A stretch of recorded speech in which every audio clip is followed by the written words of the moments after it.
There is a man who walks into a room and says nothing. He does not introduce himself loudly. He does not try to impress anyone, and yet everyone notices him. You have seen this person, maybe once, maybe many times, and you probably asked yourself, what is it about him? What does he have that others do not? It is not his clothes.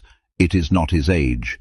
It is not even his success. It is something underneath all of that, something the Stoics understood long before modern psychology gave it a name. Marcus Aurelius wrote in his Meditations, "Waste no more time arguing about what a good man should be one." That single line contains everything, because real attractiveness, the kind that does not fade, the kind that does not depend on lighting or mood, or how well you slept, comes from who you actually are, not from what you perform. And here is the first thing that makes you instantly attractive without a single word. Stillness. Not silence, stillness. There is a difference. Silence can be awkward, empty, even fearful, but stillness is something else entirely. It is the quality of a person who is not anxious to fill every moment with noise, who does not check their phone every 90 seconds, who listens, truly listens,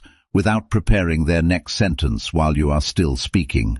In a world drowning in distraction and noise, a still person feels like solid ground. People are drawn to that without knowing why. The second thing is self-containment. You might be thinking right now, does that mean being cold, distant, hard to reach? No, it means you are not leaking.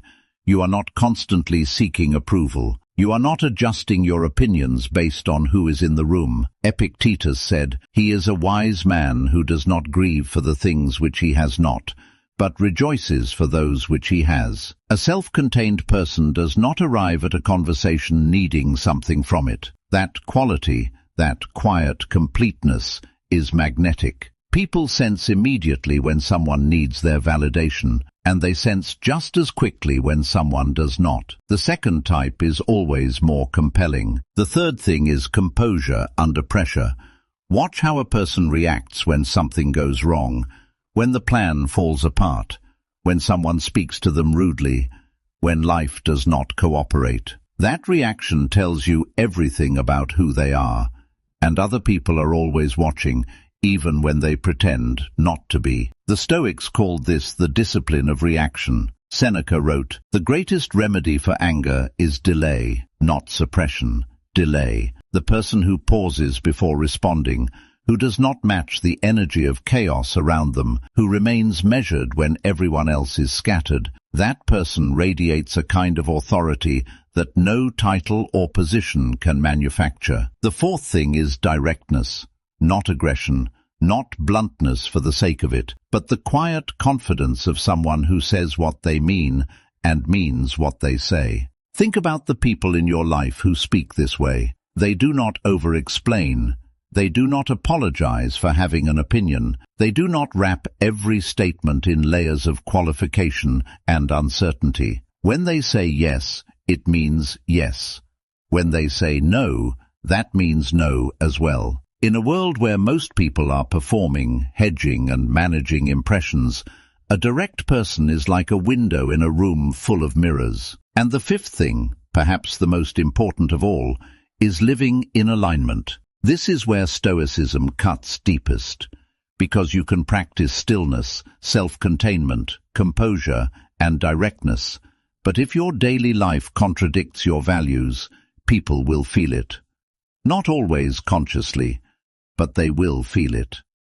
Marcus Aurelius did not write his Meditations for publication. He wrote them as private reminders to himself, to live according to his principles, even when no one was watching. Especially when no one was watching. That consistency between private and public self creates an integrity that is visible without words. It shows in how you move, how you treat people who can do nothing for you, how you respond when you are tired or disappointed or afraid. Here is your practice for today. Choose one of these 5 qualities and ask yourself honestly, where am I performing it and where am I actually living it? Not as a judgment, as an observation. The Stoics were not interested in shame. They were interested in clarity. Clarity is where change begins. You do not need to announce who you are. You do not need to convince anyone of your worth. Live with enough stillness, enough integrity, enough quiet self-possession, and the right people will simply know.